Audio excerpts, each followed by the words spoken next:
century, 19th, 18th, 17th, 16th.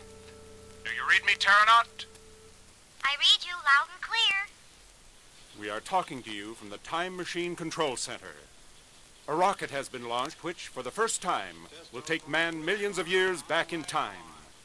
The Terranaut himself will determine what era he will stop in. Control to Terranaut. Control to Terranaut. You are now traveling 100,000 years a minute. You are passing through the upper Pleistocene period. How do you feel? I feel fine. Everything normal. All systems A-OK. Through observation scope, I see nothing but forests, mountains, and rivers. Wait, now I see people. Very strange looking, dressed in animal skins. Roger. Check time report. Please read off. I have a reading of 1 million years back. I have enough fuel in which to continue. Roger. I now have a reading of 150 million years back. You are now passing through the Cretaceous era. I plan to stop in Jurassic period. Just a minute. Must be there. I see huge forests, swamps. I am preparing for landing. We'll switch to direct communication unit. Happy landing. By special radio, we will be able to hear the Terranaut direct from the land of the dinosaurs.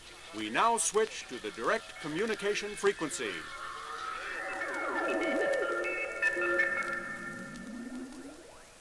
Phew, that was a pretty smooth landing. A little muddy. What's this? Strange.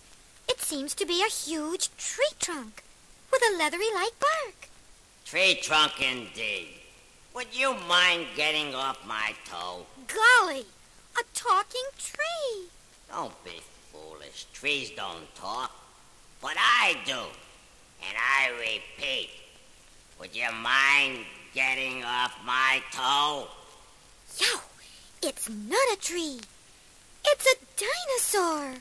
A talking dinosaur. Yeah. What do I do now? Nobody told me the dinosaurs could talk. What do I say to him? How do you talk to a dinosaur? What language do you use?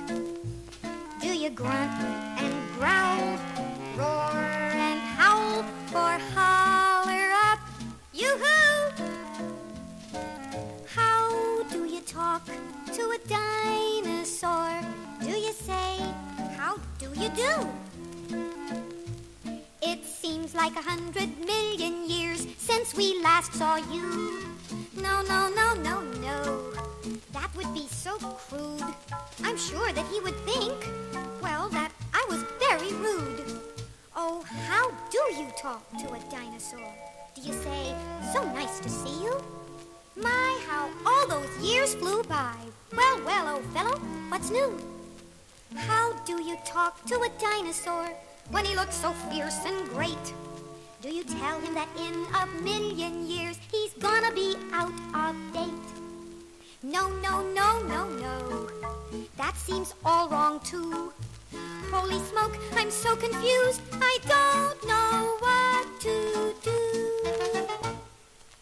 How do you talk to a dinosaur when you're so far away from his head? Better to keep my mouth shut, talking instead. I am doing the talking. And will you kindly get off my toe?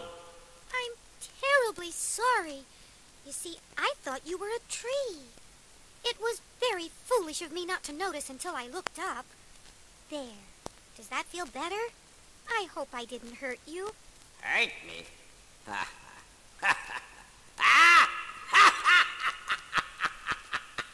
Why, you were just tickling me. But you can't imagine what a bother it is for me to reach all the way down there to scratch my toe. Now let me introduce myself. My name is Brontosaurus, a dinosaur to you. Now that we're introduced, how do you do? Of my origins, my little friend, it's ancient history. But permit me, if you please, to present my family tree. There's Monoclonius, Allosaurus, Ankylosaurus, too. Iguanodon and Trochodon. I must have them meet you. Protoceratops, Triceratops, to mention but a few. And Stegosaurus, the scholar who wrote the dinosaurs. Who's who? Brachiosaurus, Diplodocus, Brontosaurus. Of course, that's me. We're strictly vegetarians on this family tree. Except Cousin Allosaurus, whose manners are quite crude. He'd rather eat than meet you. To him, you're strictly food. Uncle Pachycephalosaurus, though he's rather shy, he is my favorite uncle, a really sweet old guy. We can't forget pterosaurs, my relatives that fly. Rhamphorhynchus, Pteranodon, you'll meet 'em by and by. We even have sea serpents, the ichthyosaurs are these. Cousin Mosasaur and Oculon sail the 7 seas. The list is very long, and I'm sure that you can see I could go on indefinitely, but there's only one with whom you'll be concerned. My name is Brontosaurus, a dinosaur to you. Now that we're introduced, how do you do? I don't know what brings you to this hot and swampy place, but I must admit it's nice to see a strange new face. What are you doing here? I've come on a peaceful scientific mission. A what? Well, I don't know how to tell you this, Brontosaurus. Oh, come on, call me Bronte. All right, Bronte. But in 20th century Earth where I live, you don't exist anymore. Truthfully, you've been extinct for at least 70 million years. Extinguished? Me? What a pity. It certainly was to us, because all we know of you now are some fossils we've dug up. Can't you speak simply? What's a fossil? Oh, that's just a fancy name for the bones of an animal which have hardened into stone after many years. So, in your world, I'm just an old fossil. How do I look? A lot skinnier than you do right now. You're just a long drink of a skeleton that lives in a museum. That's why I was so anxious to see you in the living flesh. Well, frankly, I'm tired of dragging around all this fat flesh. What a relief it would be to be as slim as a skeleton. Not that I want to be an old fossil, though. Tell me, how'd you find all my bones? We didn't, for 70 million years. Boy, were you guys slow. But then in the 1800s, a 12-year-old girl named Mary Anning found the bones of your cousin, Ichthyosaurus. Icky? That sea creep? You found him first? But what about me? You turned up years later in Wyoming. And what a job it was for the paleontologist to put your old fossil back together again. The paleo who? The paleontologist is the scientist who specializes in fossils, like your old fossil.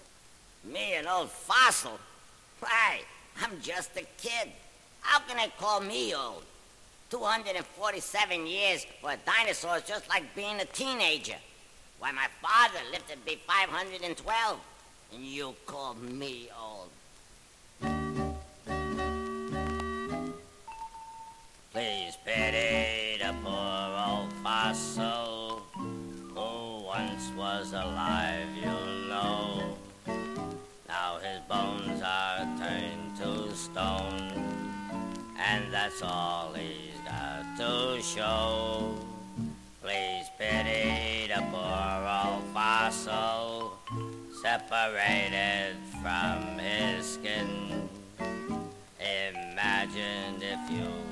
an elbow bone and couldn't find your shin. But to a paleontologist, how important it must be. For every fossil that he finds helps to explain history. But think of that poor old fossil stuck between layers of rock, hit with hammers and picked at with picks. It must be an awful shock. Please pity the poor old fossil. He has my sympathy. For 100 million years from now, that fossil will be me. Gee. Look, Mr. Dinosaur, I didn't mean to get you so upset. Well, You're not going to be a fossil for centuries. So why don't you just relax and enjoy yourself? yeah, let's talk about today.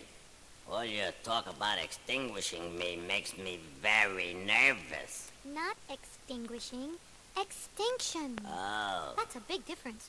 Like in my day, why we... Say, what do you do around here all day? A day in the life of a dinosaur is such a frightful bore. For all we do is eat, and then we eat some more. A day in the life of a dinosaur, don't think, my friend, is a treat. It's a hard life for the likes of us, trying to make ends meet. What does a dinosaur do for fun? Have you games like Monopoly? It must be pretty dull for you with no movies or TV. And with our heads so far from our tails, it's quite a problem we find. To keep our minds on what's up front when we can't see what's happening behind. A day in the life of a dinosaur, don't think, my friend, is a treat. It's a hard life for the likes of us, trying to make ends meet. One day I was going for a walk when I felt something tugging at me. Was I surprised when I realized that caught in my tail was a tree?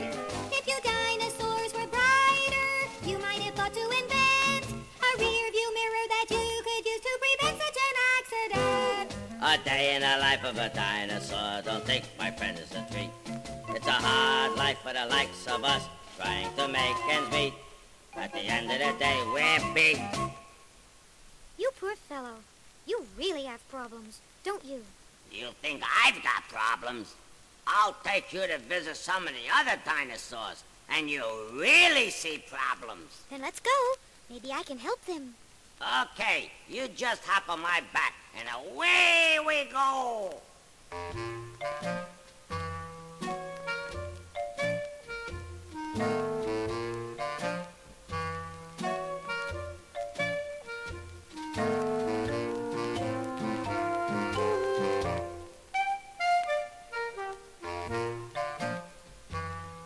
Boy, you'll never get a ticket for speeding.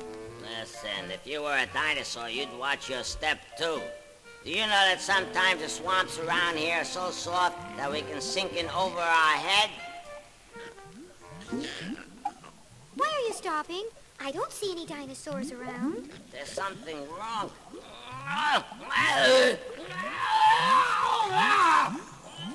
can't seem to move. I feel like I'm being sucked under. Help! I'm sinking. Call Brachiosaurus. Call Diplodocus. Call somebody before we're buried alive.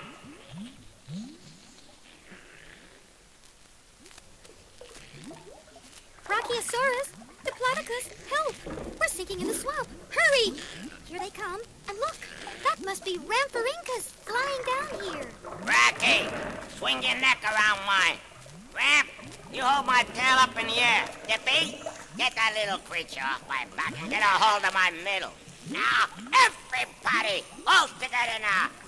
Heave!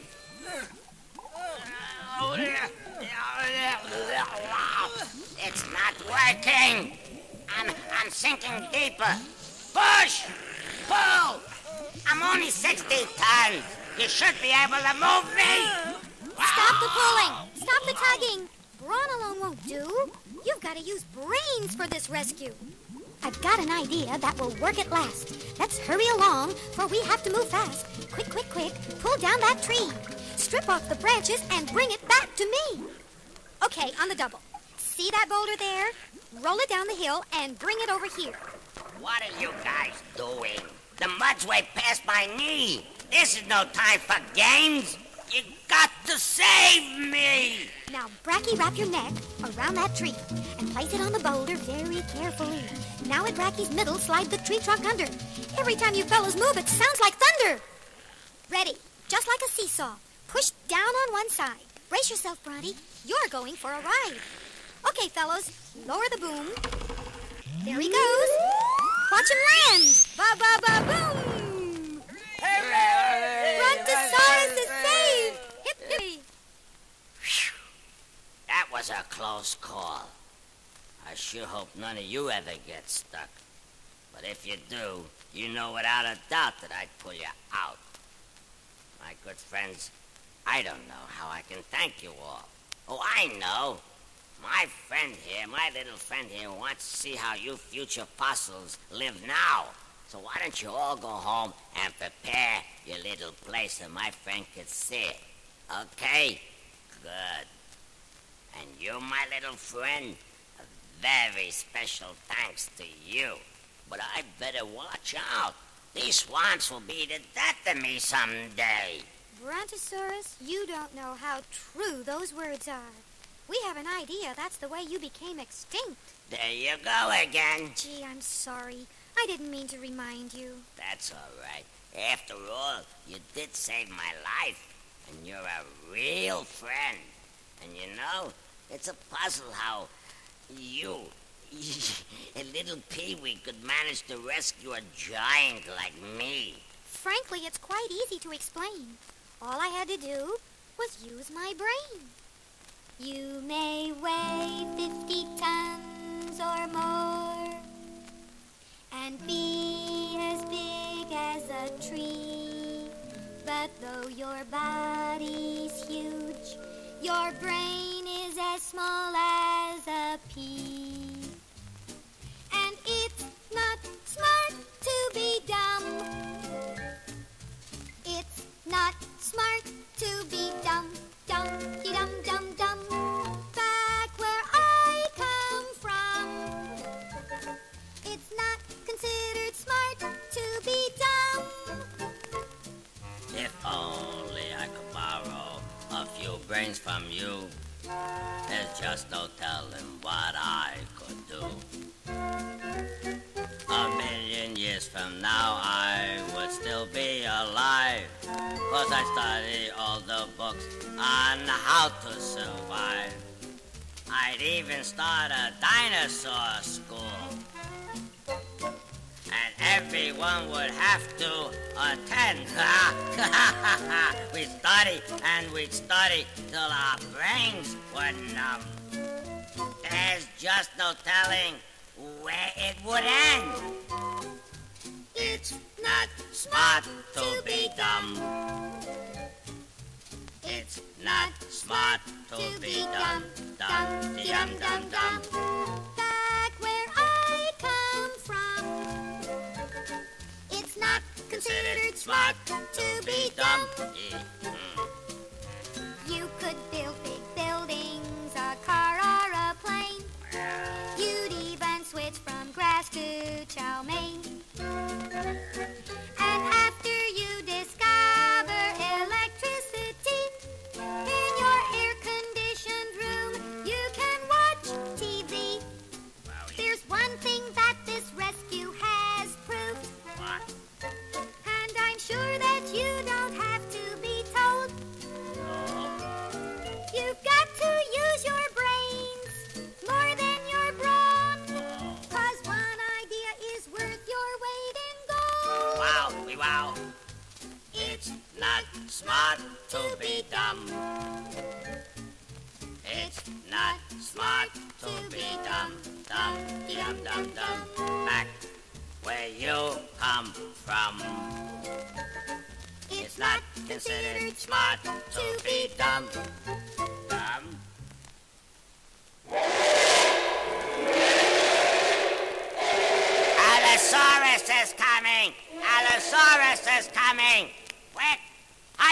this tree. When that vicious monster is hungry, he'll swallow you in one gulp.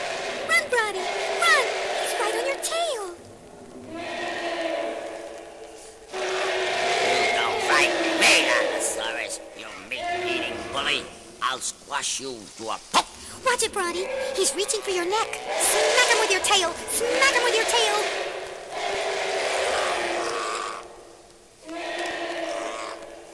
Hooray! You got him.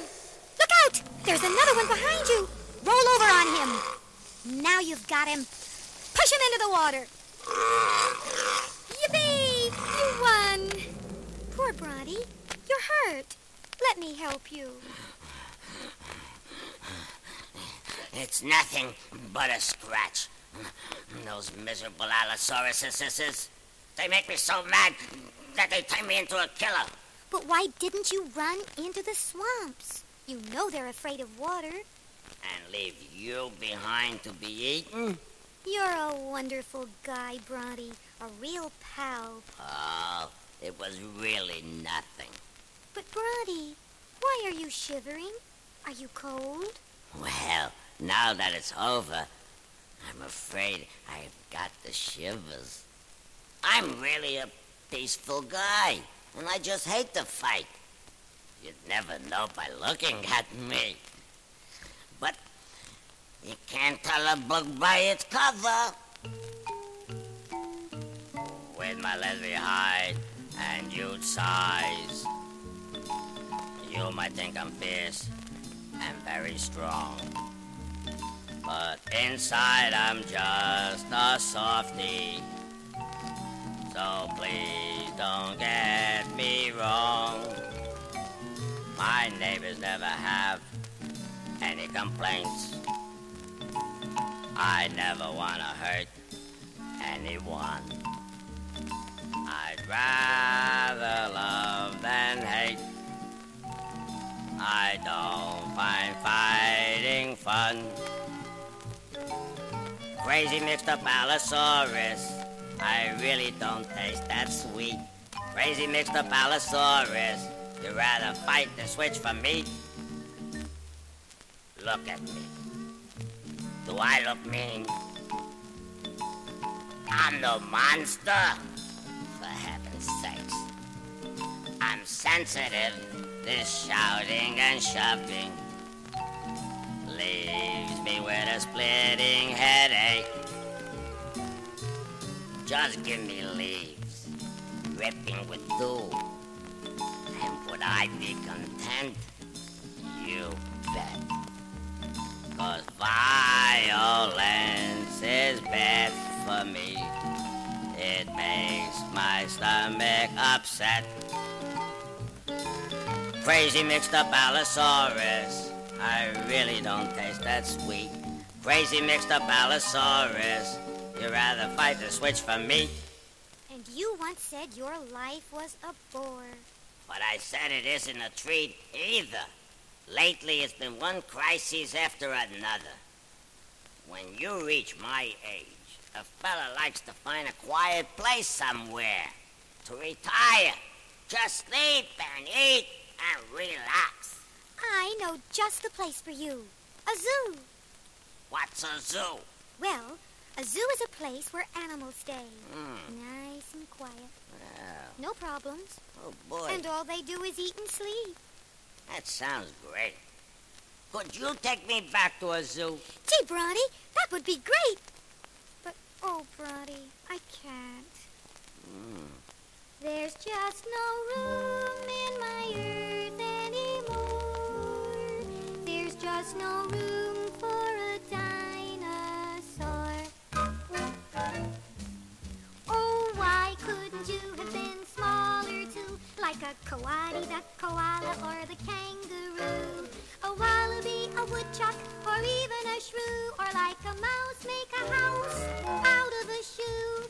If you were a seal, a squirrel, or a sable, a lion, a lynx, you would have been able to find a wild jungle, a mountain, or zoo where you could run and play the way they do.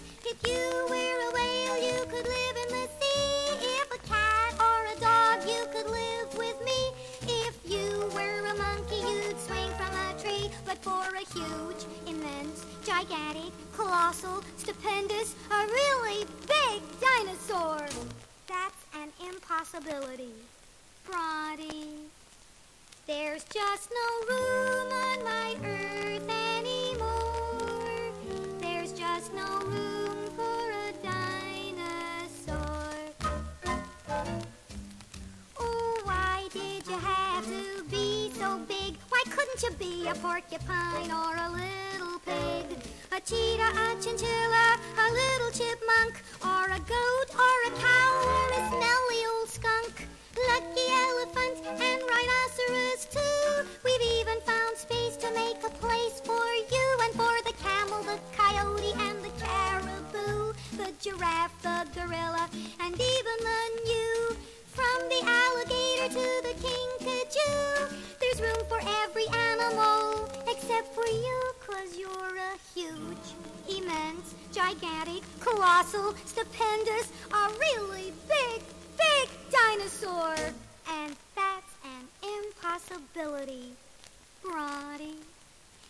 There's just no room on my earth anymore. There's just no room for a dinosaur. Say, maybe I could go on a diet. Did you ever try it? I never found one that could tell me how to lose 20,000 pounds of fat. Dieting won't help you, Bronte.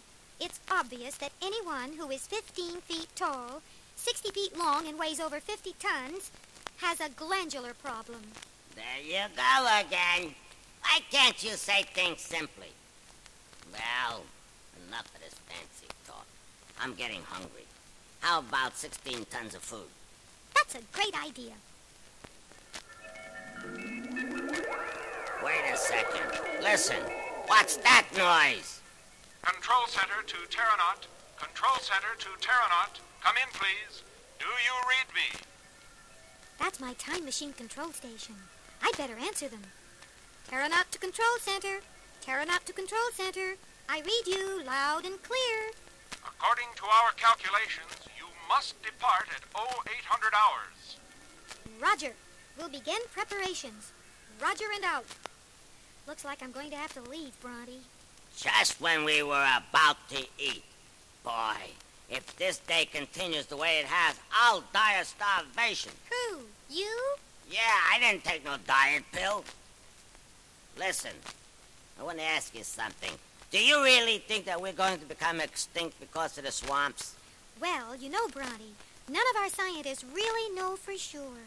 One theory is that you dinosaurs became careless about where you left your eggs, and a mammal who liked the yolk went around eating them. Ridiculous. Well then, maybe you'll agree with this one. Some scientists say that the glands that made giants of you might have also created a disturbance within you, like some disease that caused you all to die. But I've never been sick a day in my life. I can't even remember the last time I had a cold. Well, whatever the reason was, one thing we know for sure, there was some kind of a change that you dinosaurs couldn't adapt to. Well, I'd like to make a change right now. What's that, Bronte? I'd like to change the plans for my future, if you don't mind. If it were up to me, Bronte, you know I'd take you back to the 20th century Earth gladly. I'm sorry it's such an impossibility.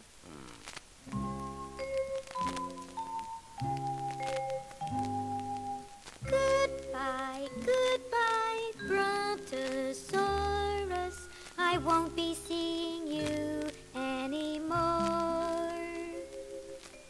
Thank you, my friend, for a wonderful day in the life of a dinosaur. I'll say so long to Brachiosaurus for you, and farewell to Diplodocus too.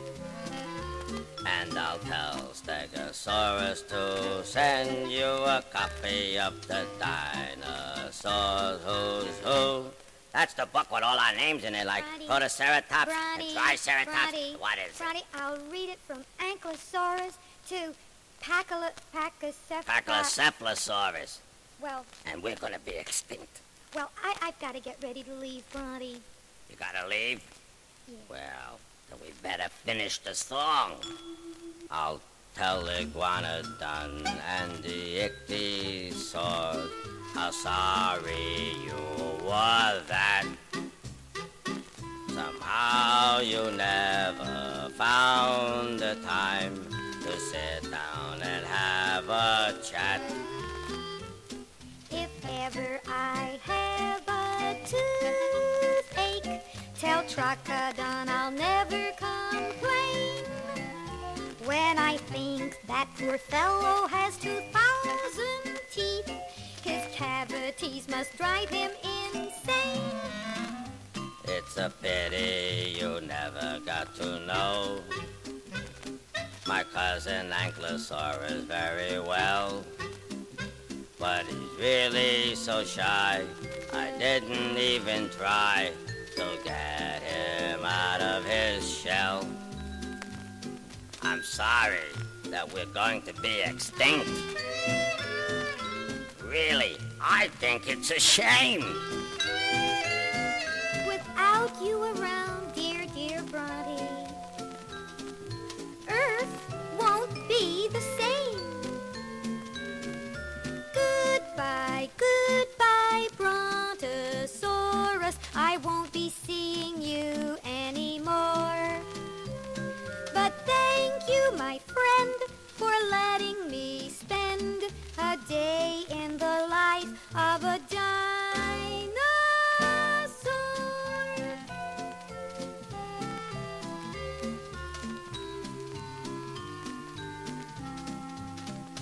Goodbye, little creature. I'm really going to miss you. I'll miss you too, Bronte. And don't forget. Come on, eat up, eat.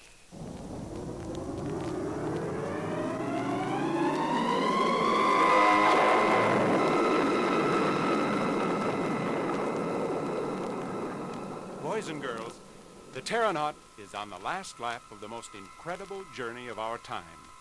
We're proud to have been able to bring this milestone in scientific achievement directly to you live, as it happened.